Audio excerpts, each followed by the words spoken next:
Need to do some quick subtraction? Excel can help. Select a cell. Type an equal sign. Type a number or select a cell. Type minus. Now type a number or select another cell. Press Enter. Save time and use Excel to do some quick multiplication. Select a cell. Type an equal sign.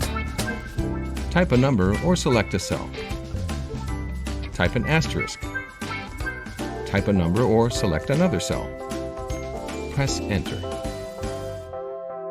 When you need some quick division, use Excel. Select a cell. Type an equal sign.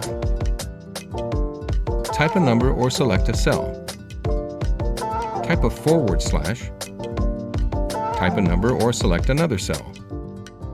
Press Enter.